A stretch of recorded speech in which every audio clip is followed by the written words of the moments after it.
By trade, I am a grief and wellness specialist. I'm also an author and a spiritual translator and medium. So I've been doing my work with people for a lot of years. We won't talk about my age. We were doing that earlier, but I'm not ashamed of it. And I really pride myself into helping people heal after they've had loss. And there's all different types of losses, and we're going to talk about those today. We're going to talk about what people do to try to, get through their pain.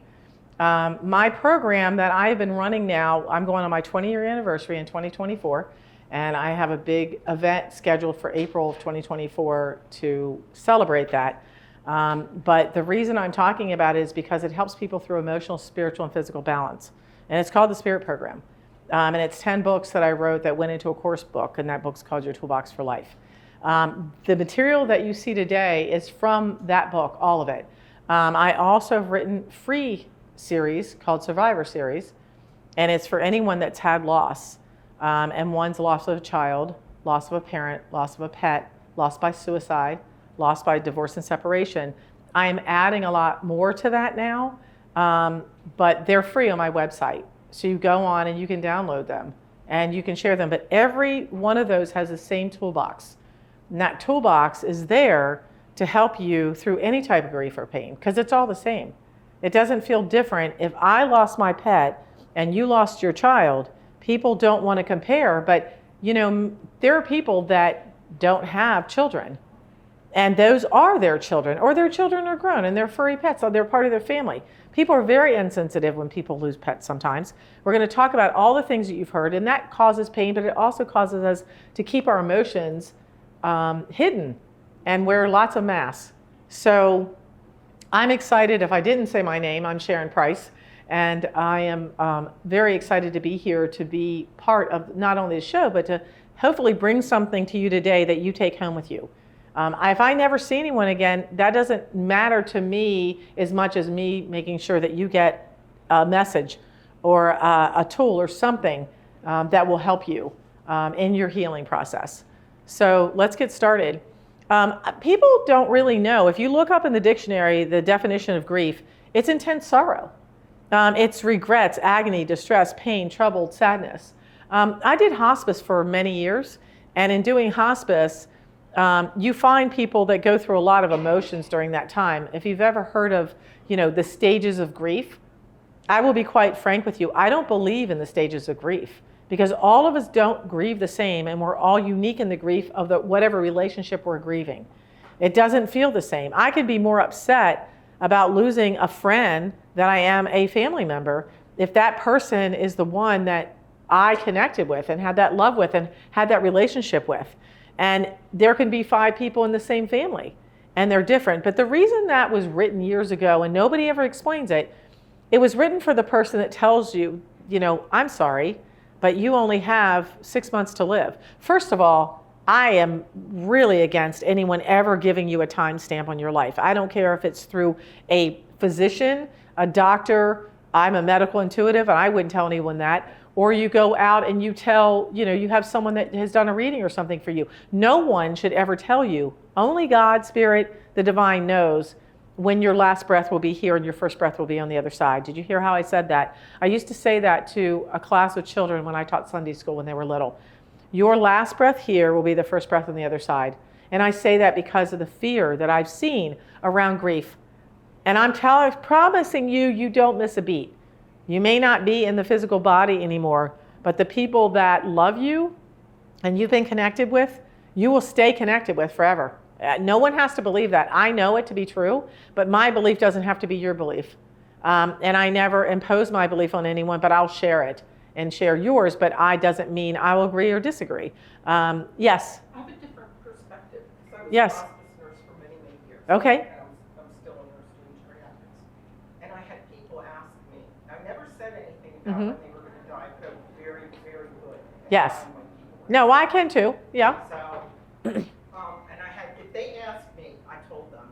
And I can't tell you, there weren't a lot of people that asked. Right. Well, nobody wants to know that, but yes. People But some go. of them did. Yeah. And I would say, okay, given where you are now and what you're eating and all these and intuition, I would say 3 months. can't tell you how many people said to me, the ones that asked, Yes.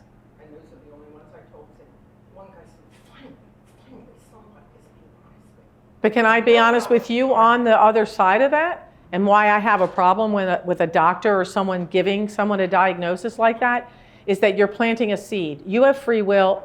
We all have free will. So when I've known people that have been told, you have 6 months to live, and right down to that wire, they passed in 6 months. Maybe not to the second of the day, but they did. I have only known when it's been a family member of mine and Spirit wanted to lead me to them so I didn't miss a moment I was supposed to have. But never, no one. And what happens is we lose our will to live at times when we lose somebody so close to us that we can't even see our own purpose. And the problem with telling someone that that is when you're going to pass. Now, I had a close family member back in 2018 that was on hospice. I had helped the family get them on hospice. It was from another side of the family, not my own personal family, but through marriage.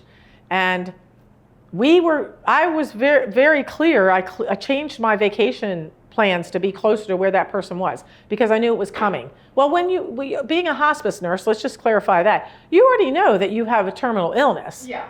Come on, you already. But there are some people yes. that just didn't want to know. And so right. And I know people are anxious and they want to know, they think that there's something that is going to give them or going to be able to do.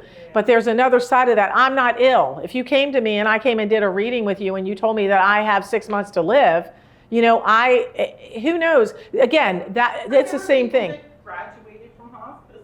That's right. And I had plenty of people that did that. And again, all I'd rather someone say to someone is, if I can't do anything for you because I'm a medical provider and I do surgery and I know that this is inoperable, I'm so sorry that there's nothing further I can do. I'm an energy healer. And I've seen miracles and I've seen things, and I'm a miracle. I've lived through things that I'm not getting into today because this isn't the presentation. But what I want to be clear on is don't let people plant seeds in your brain. And that's why affirmations are good. That's why positive thinking is good. People say, why? Because I'd much rather look at things from a perspective of expecting. This is my philosophy. I expect the best, but accept the worst. I want to keep repeating that. I expect the best. I don't get up every day thinking, it's going to be a lousy day. Because the minute you take yourself down that rabbit hole and you start going there, that's what you end up with. Because you see everything negative in that day. And you're setting yourself, you're like, see, I knew it was going to be a negative day. What if you got up every day and said, this is going to be a great day? I am looking forward to this day. Every day to me is Christmas. Okay? Every day is a gift. Every time I take a breath is a gift. Being here is a gift. And getting up and saying, okay, did you ever get a gift you didn't like at Christmas? Did you ever get a holiday gift or a birthday gift? I give you that red shoes, that polka dot dress. What were you thinking? But you smile and you say thank you and you're kind and they were generous enough to think about you, to do something for you. Well, that's the day. God's not always going to give you the gift you're looking for, but you're going to get what you need. Maybe you needed that scarf. It wasn't the color you wanted, but you needed it and it kept you warm, right? So make sure that you don't purposely set yourself up for failure, for not having a good day, for not having joy in your life. And that's what our loved ones want. That's why I do this. I don't want to see someone suffering. My father passed away 29 years ago at Christmas. And I have been doing a free presentation in the holidays, not one, as many as I can do since. Because I don't want people to be sad or say, I'm not putting up the Christmas tree this year. I'm not the ornaments. You've got kids and grandkids and you just brush it off like it doesn't exist. That's like you're brushing off their memories. When you take away the last minutes or the last years, that's not their whole life. You're taking away the good memories. You're taking away the things that made you love them. Are you going to experience pain? You can't have pain without love and love without pain. It's impossible. And let me tell you another secret, because I'm going to go back to the stages of grief and the things they say about it. You don't have just a year to grieve. I meet people that have been grieving for 30 years and they come to me and they are healed after they've come and gotten the tools they need. You do not have to say, I don't miss the person. You're not going to never cry again. My dad's birthday was yesterday. You darn right I'm going to cry if I miss him and think about him. I had 2 losses myself this week. And I don't, but you wouldn't know it if you met me today, because you don't know what's going on with someone, because people wear so many masks. But I don't hide that, but I also don't hide my joy. It's okay to be happy too. It's okay to be equally happy and sad. So I can miss him because I'm putting up those ornaments or that tree or something that he gave me, and I will have that moment, but then I see how beautiful it is to bring back that and light it every night and know that that's something that I did from the time I was little. Why would you not want to do that? They don't want us to forget them. That's why they pass at times with their favorite. My dad used to say, I love Christmas. It's all about the children. And he passed at Christmas. The last meal I ever fed him, and speaking of hospice, came in, and I was devastated. And they said, honey, he's already halfway on the other side after, the next day. I fed him his last meal on December 25th of 1994. And he told me that he was going just 3 days before that. Because he knew, not because someone had to tell him. They know, people know. And they get signs and they get their own messages, okay? Because they become much more introverted. And they're able to then sense and connect. And people ask me why they can't do that. It's because you're always busy. Your minds are busy. If you want them to come to you and you don't have to come see me to talk to them, then just quiet your mind. That's why they come to you in dreams. You just have to be able to tap in and not be anxious and not look for something. And that's how you do it. You get quiet, but it's the more we feel and think about them, the more they want to be around us. I mean, they want to celebrate with us. I say celebrate every day. How do you know that Christmas is December 25th? I just have to ask. That was the day it was given. That wasn't really the day. Nobody really knows when it was. So how do you know today's not Christmas? So how do you know today's not the day you're supposed to be celebrating? If it's the day you celebrate, every year is December 25th. Every day, say, maybe today is Christmas. I'm just going to act like it is. What gifts do you have for me? Universe, God, Spirit, whatever you call it, Creator, what is today have in store? And I guarantee you'll see some positive things. Even in the midst of my father passing, and the last meal I fed him was at 5 o'clock on Christmas Day, and from that point forward, he was already gone. He was already left us and started to leave us, even though he didn't pass till the 28th. I had gifts around me. I had people that supported me and loved me and were there for me, from hospice to nurses to strangers to the ambulance driver who showed up at his funeral and shocked me. So believe me, I know that we always have people when we're grieving and we're in pain. And remember, you can't have one without the other. I don't ever use the word death because I don't believe that it exists. Even when I worked as a grief specialist and I did volunteer work, I charted, and my chart always said passing. I never use that word because I don't believe it exists at all. But most people associate their grief only with this, and this is what I wanted to talk about today. It's about any life change that brings you, trauma, pain to your heart. Whether that's a divorce and separation, whether that's a divorce and separation of your children, now you see your grandchildren going through something you don't want to see, whether that's a loss of a pet or your own health or someone else's health.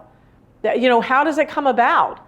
Our lives are sometimes caused by our own choices. So then we get into those regrets and those things. But what did you do? You learn from it. Everything we do is a learning lesson. Do you understand that? Everything you do is about learning. It's about, sharing life circumstances with others. Look, you come in this world with nothing, you leave with nothing. So it's all about the connections you make. It's all about the love that you feel. It's all about the people who love you. It's all about the people you love. And we struggle with those people. Those are the people that we have the hardest time with. But those are the people that we were meant to learn the most from. Do you understand that? So there's a lot of situations in life, even just feeling like you don't fit in or that you don't belong. We all belong here.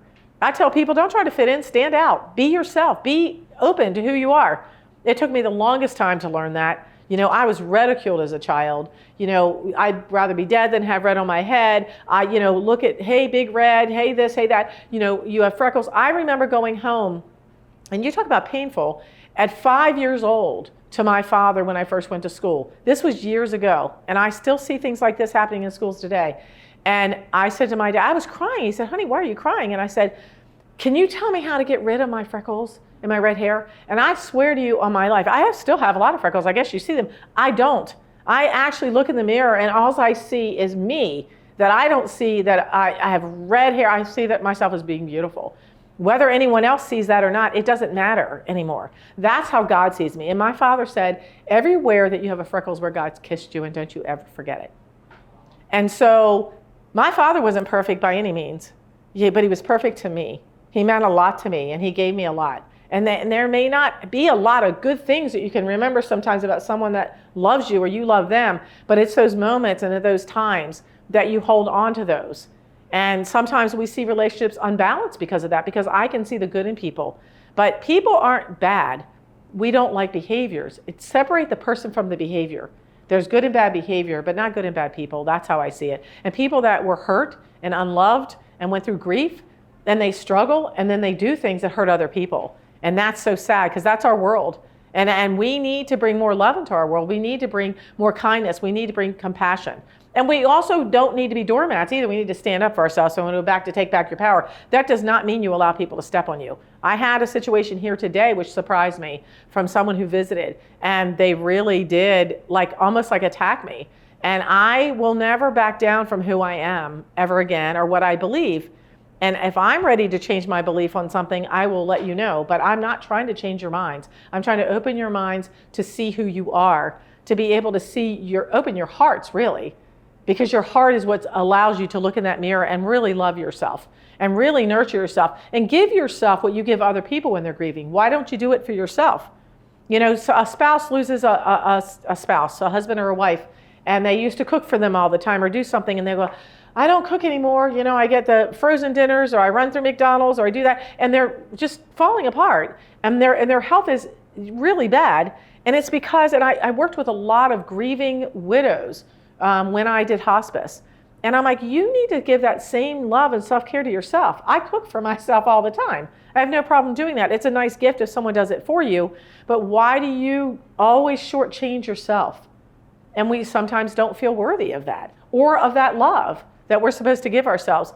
When you become your own best friend, you'll be the best friend anybody will ever want to have, because you'll have all of that love to offer, and you won't be expecting anything from them, and they won't be expecting anything from you.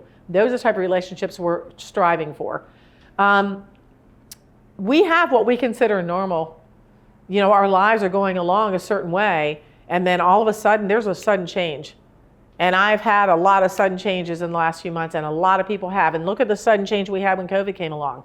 Look at the sudden changes we've all had. Just forget about all the other normal stuff we have in our lives, but that caused so much fear and so much anxiety in people, and it still does. And I don't want people to go through life feeling that way, because it's not, if it's out of your control, there's nothing you can do with it.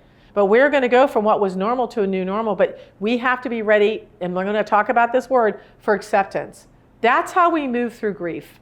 That's how we get past it, is we accept that there's nothing I can do to change this person, or I can't change the situation that someone passed, or I can't change. But what's in your control, when you stop feeling anxiety, it's because you start taking control over the things you can. And that's your own personal care, your own, boundaries, emotional, spiritual, physical balance, being able to really love yourself and know that you deserve that. And then when you do have someone grieving, you do reach out to them. They're not going to reach out to you.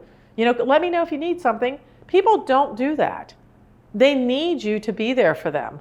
And they need you to understand that sometimes being there doesn't mean that you're doing something, because that's what people want to do. They want to fix the person because they think they're broken. No one's broken. Your heart gets broken, but you're not broken. Our hearts get broken, and they can be mended. We can keep them open.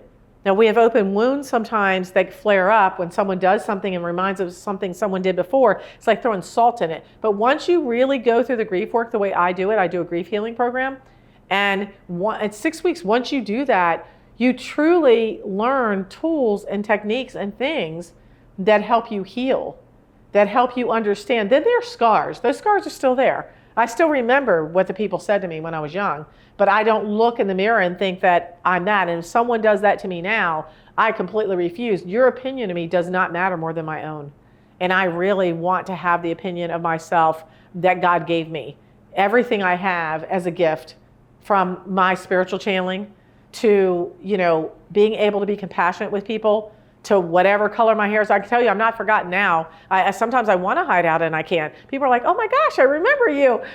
And I'm like, you do? From where? And it's embarrassing. Sometimes if you meet lots of crowds and lots of people, you don't always remember everyone. But I love the fact that they remember something that changed their life. Something I said, some word I said, something. Don't you know that every time I'm up here, I'm channeling?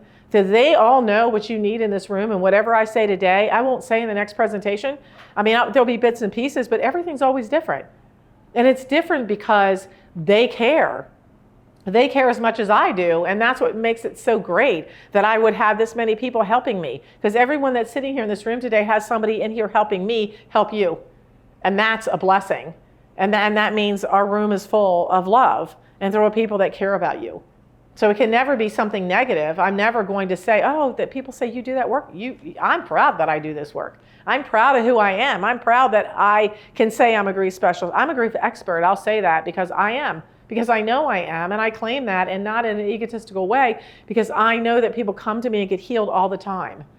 And it's not because of what I do. It's because I'm here to give them tools, and they do it. You do the work yourself. You have to be willing to say, I need this. And that's where I'm going to get with this today too. It's being able to say I need help and not being too proud. When someone offers, oh, no, don't do that. Don't do that for me. God showed me that on 12/12/12, an accident that nearly took my life. And I was completely helpless. I broke my pelvic in 4 places and my arm in half. And I needed help. And I had no choice but to accept it. That's what happens when we can't let people love us and give us what we need. I wrote 3 books after that. Well, I wrote many more, but those 3 are my spiritual maturity series that I didn't talk about today. One of them's called Awaken Your Soul. The second's called I Believe, because I am here. And the third is called The Gift of Love. It's like how I thought I knew how to love myself until that happened. And then I really realized that I had not gotten all the way there yet. But I am proud to say that I think I have. I don't want to say that too loud. I don't want any more lessons like that one. But I don't think they're coming. I think that my lesson is that I need to be out here. And I need to be here to be present and to show people how to find their joy again and find their own purpose and love for themselves. So again, we talked about, death. I don't like that word, but people call it that, so we will. People that pass over, divorces, end of relationships. It doesn't have to be a love relationship. It could be a friendship that ends because it's just not healthy for you anymore, and you realize it. And you let go of friendships. You might let go of a whole friendship circle. Health, youth. I mean, I have a lot of people. I love every season of my life. That's why I said I'm always going to feel 25. But, I love the seasons that I get to go through, because it's just like the seasons here in Maryland. You never know what you're getting, do you? That it's a surprise. And then loss of dreams. If you have a child that has special needs, or you had, a dream that you were going to get married to the person you were engaged with for 5 years and that didn't happen. There is someone for everyone, but we're not supposed to look for those things. They find us as we find ourselves. We attract the things to us that we believe about ourselves and that we believe we deserve. That's really important, to know what you deserve and know who you are. And a lot of people don't know themselves. I help people find that. It's a self-discovery. It's all through tools. Moving or relocating. I moved around a lot. I was in 3 elementary schools when I was a child. That's a lot. So what did I do is one of my escapes. We're going to talk about this here in a minute. False identification. So this is what really causes a lot of people grief. What we have, where I live, what I own, what I do for a living. I may be, a grief specialist, and I may go out and do this, but that's not who I am. That's just, I pride myself on being, hopefully, a best mother I can be, the best grandmother I can be. I'm not perfect either. I learn as I go along, but those are things I really enjoy and that make me who I am. And these things make up the outside of who you are, but not who you are. What we achieve. And people, like, if they lose an achievement or they lose a job or they lose something where they are just identifying that that's all I can do and that's all I am, then they feel like they lose themselves. People lose themselves because they become someone's brother, someone's mother, someone's son, someone's grandfather, someone's grandmother. Who are you? Do you know your name? I've said to people, what do you like to be called? They're like, well, you can call me anything. I'll be calling someone the wrong name. I'm like, no, that isn't even your name. Why didn't you correct me? If your name is Patty and you would prefer to be called Patricia, or if you're Patricia and Patty, there's something about you don't like. Why would I continue to call you something you don't want to be called? Tell me what your name is and what you like. You don't like your name, you have the right to change it. You have the right to do anything you want. I'm going to talk about, I had a lot of clients that went through employment, financial, and home disbursement, either through a fire or they lost it because of finances. People rebuild things. They learn again. Businesses have been lost. COVID has brought in so much loss for people, so much shifting, so many things. But other people were glad they let go. They weren't going to let go on their own. Sometimes we don't let go. We just try to hold on to something that really is causing us a lot of anxiety. And once we let go of it, we were like, wow, I have peace. And I tell people all the time, that's how we know we want to find that peace inside of ourselves. And this is another thing that can cause a lot of grief is blame, guilt, and shame. And I wrote a book called The Art of Forgiveness and Self-Healing. It's part of my Toolbox for Life. My Toolbox for Life is considered the wellness Bible of the industry. There's 10 books. It takes you through a 12-week course. And it talks a lot about this. It talks about the things that we go through and how we really need to move beyond those in order to find that place of peace that we're looking for. And our own sole purpose. I've worked with so many parents across the United States that have lost children, even before other people had, started working virtually. I used to work by phone because people didn't have someone near them that did that. There were a lot of people that did counseling and said, well, that's not what I do. I'll do it. But they dealt with a lot of things because when you lose a child and, you've told them to clean their bedroom that morning and they go out and they don't come back, or you've done something, they're like, blame themselves for things that are out of their control. We don't control when someone goes. I mean, I prayed when my father was suffering so bad at the end. The only way I was going to be easily to let go was to see him suffering and pray that he, that they would take him. And when they did, I was upset. I was like, I didn't mean that. He was suffering because he was screaming and suffering at the end. I didn't want to see that, feel that, hear that. And I blamed myself at the very beginning. Like I was mad at myself for praying, and sad. But you don't have that kind of power, neither do I. There is a much bigger power than all of us, and an energy that when it is your time is when you'll go. You're always where you're supposed to be. I believe that. And you're always going to be there. And I wasn't there at certain times for people and other times. Sometimes it's too painful to sit there with somebody. I was there for 3 days, but I couldn't be there at that last second. I just couldn't. But yet I did hospice and I was there with other people. So don't try to figure that out. You just go with whatever you're feeling. And it's okay to have those feelings. We've been taught for so long to shove our feelings inside that it doesn't matter, especially if you're a male. I would talk that suck it up. You're supposed to be, different. I met several men this week and talked about this. I said, is your heart the same as mine? Do you bleed the same? Our insides are the same. Men cry just like women. And when they're meant to hold up to some standard or some belief from long ago that they're not supposed to show those emotions, it's not healthy to feel that way. And we should never feel that way. I admire people that will show either one. I was at a funeral last night because we had a family member pass away. And I was hugging, a cousin who just had lost his father. And I said, it's okay, and it's okay to take a break. It's okay to say this is enough. I've had enough for tonight. Or I need a break or whatever you need, but don't be afraid to say, I just don't want to talk right now. You can make a presence with somebody. I can sit here in the room with you and be quiet. And believe it or not, I can do that. And just make you feel like I'm here, present with you. Do you ever know what it feels like to be ignored, but then someone that really gives you their full attention, that they can be in a room full of noise like I am out there when I meet with somebody? I did not know anyone was around me today when I was meeting with the people I met with. They're tuned out. They're not in my bubble. So sometimes we need to keep our bubble and of friendships, of what we do. But if I'm just there and I'm present, you don't have to fix someone. Just be there for someone, but be there for yourself too. Give yourself time to grieve. And I'm going to talk about this. So all of these things and changes cause anxiety, stress, sleep disturbances. They're all normal. And there's nothing more valuable than your life. Nothing. All of those other things are going to come and go in a way that we can't explain. There's so many old sayings about grief and insensitive things. I've worked with a lot of parents.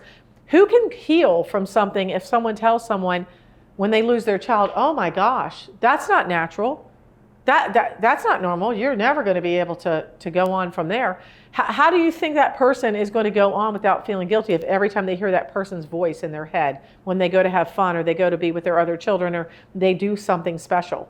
That's not true. I will say something that I've said, and I think God just channeled it to me years ago, and I've been saying it since.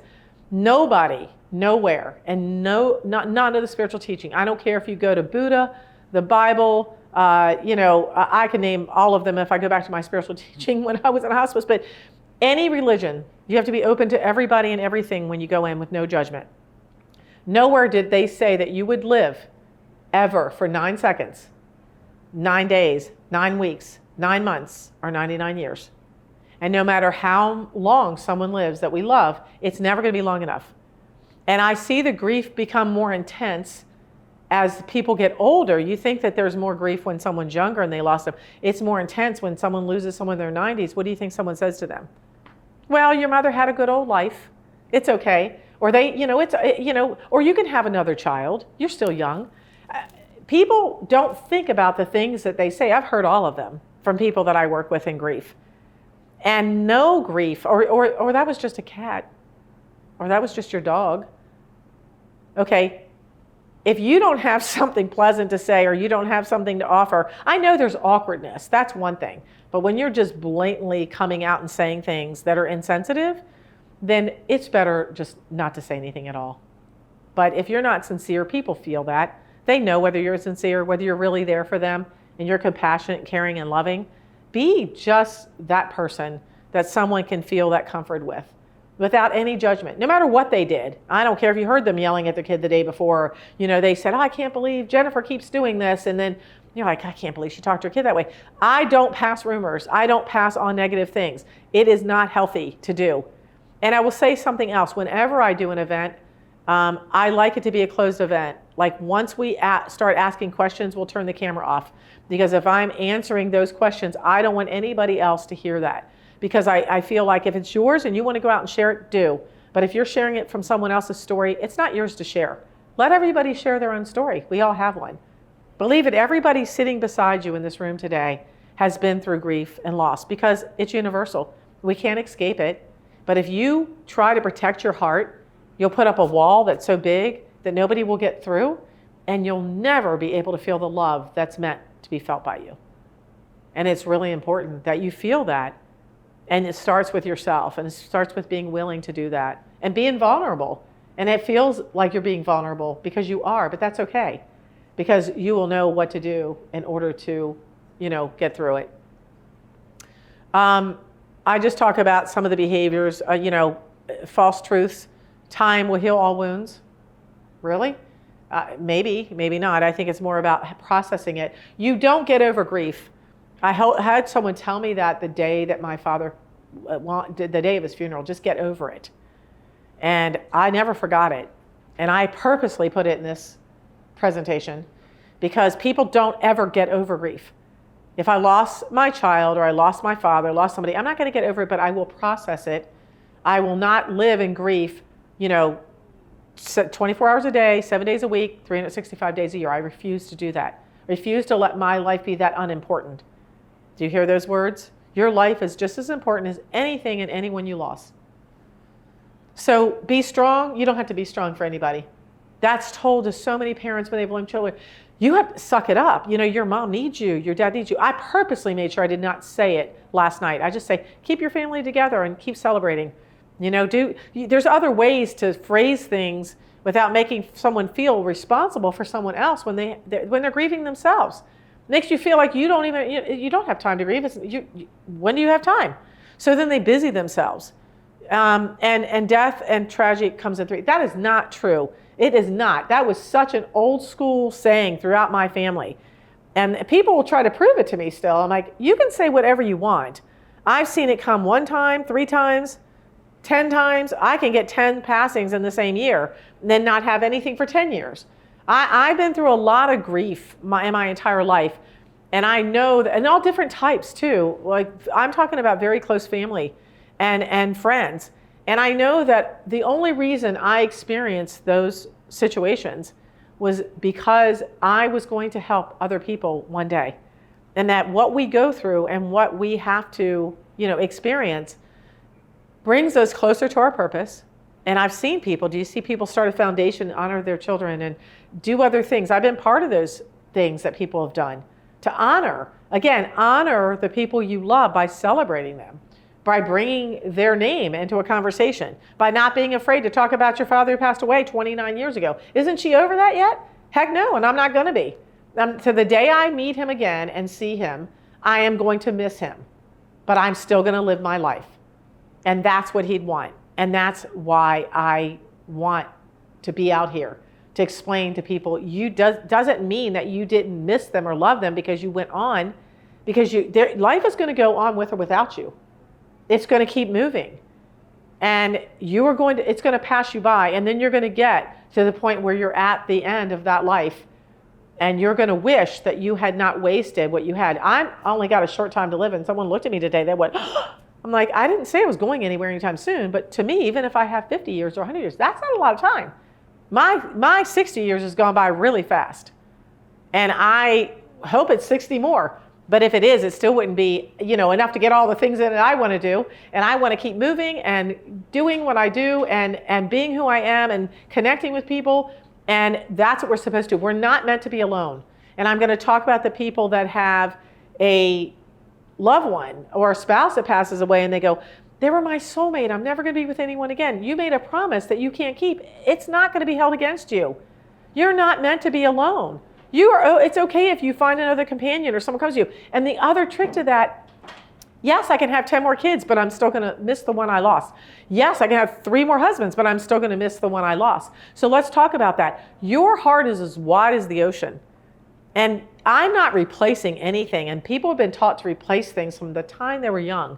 The first thing you do, if something, like a pet, say a goldfish, that's an easy one to talk about. So, the poor little goldfish, you get it from the carnival and someone's already thrown a ping pong ball in there and won this little fish and it comes home and it's the first, thing that your little 5-year-old child or grandchild loses.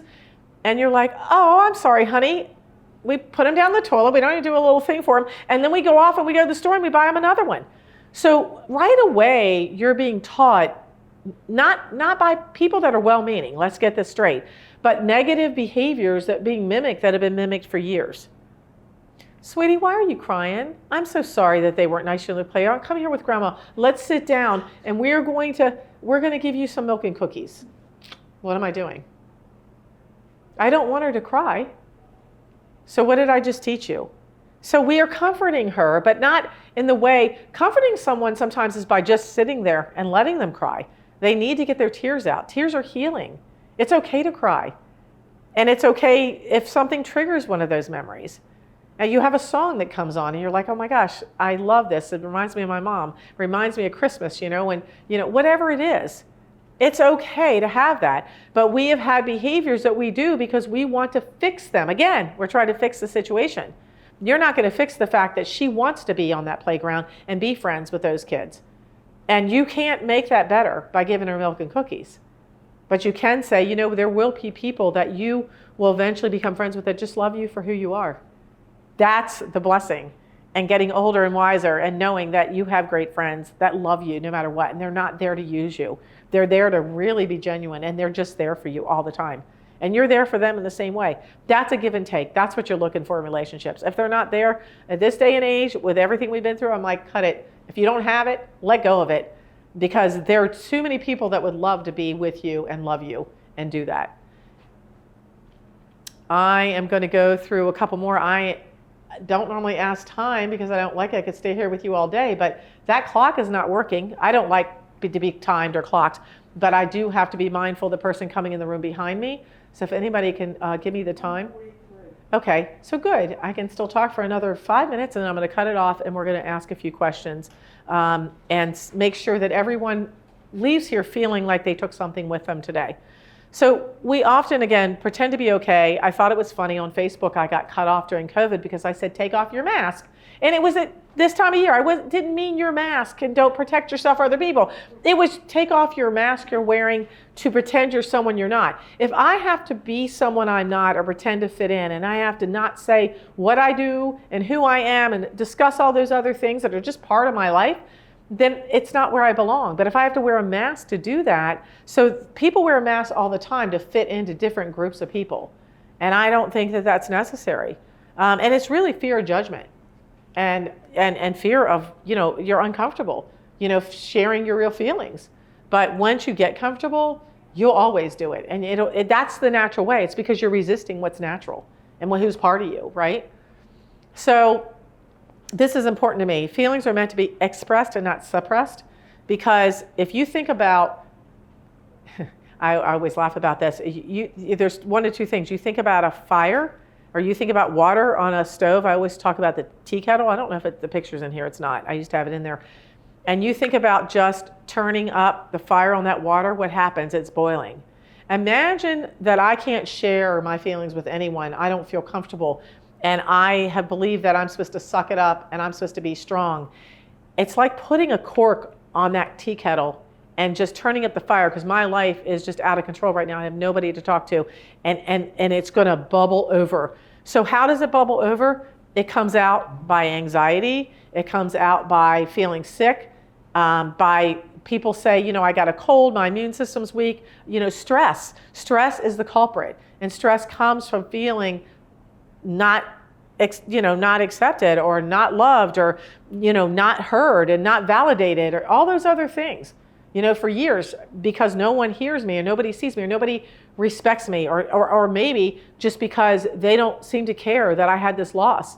And again, we don't compare one to the other. When you go with a friend and they're going through a divorce and you lost somebody, their grief is just as equally as important as yours.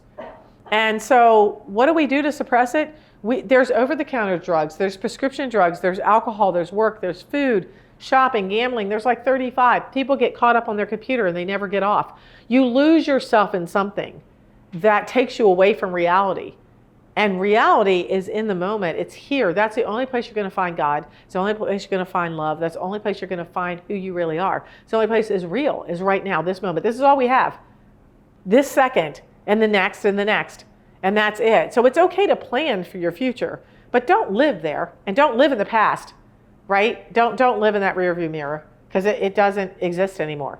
And you can let it go. You can start a whole new chapter or a whole new book. You can just let the whole book go and close it and say, you know what, that's who I was. Who you were is not who you are now.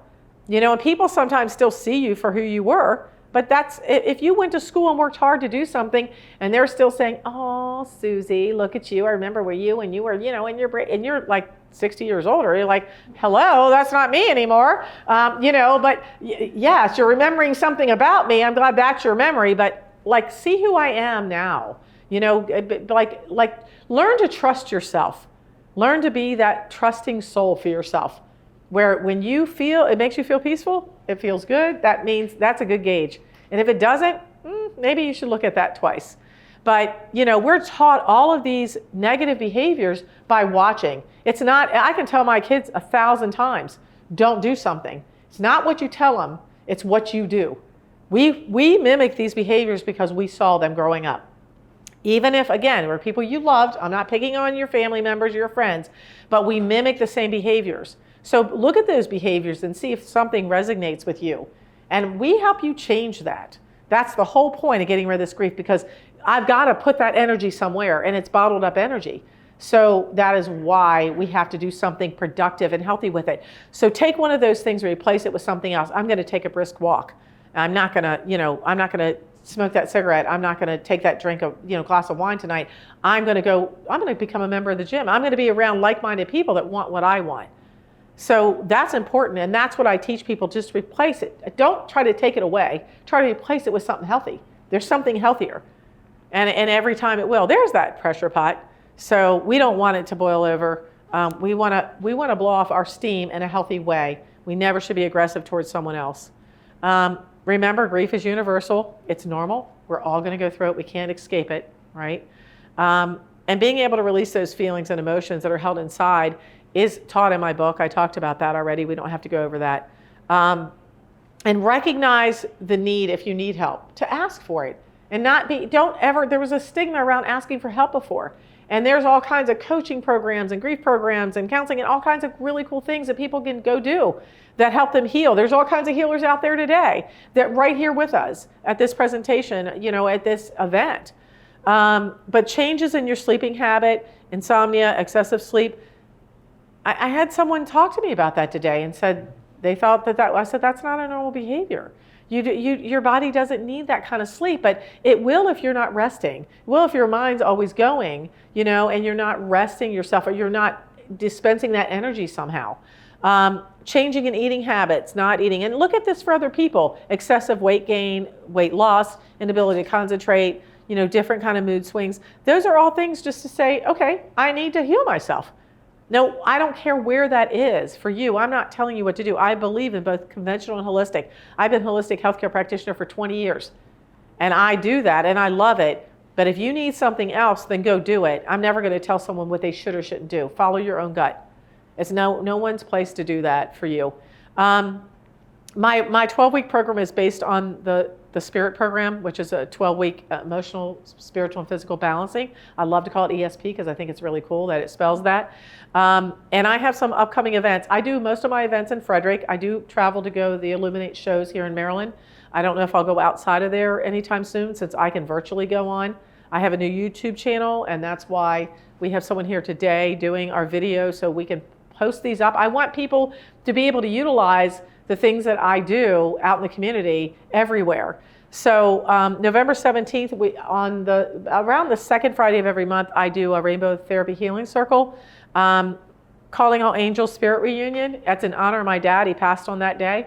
And I do it every year, but I do the spirit reunions throughout the year. And then there's all different types of events. So events, and then I do all of my work virtually. So you can come to my virtual studio and do a grief healing or do that. So I'm going to ask that we cut off the camera now.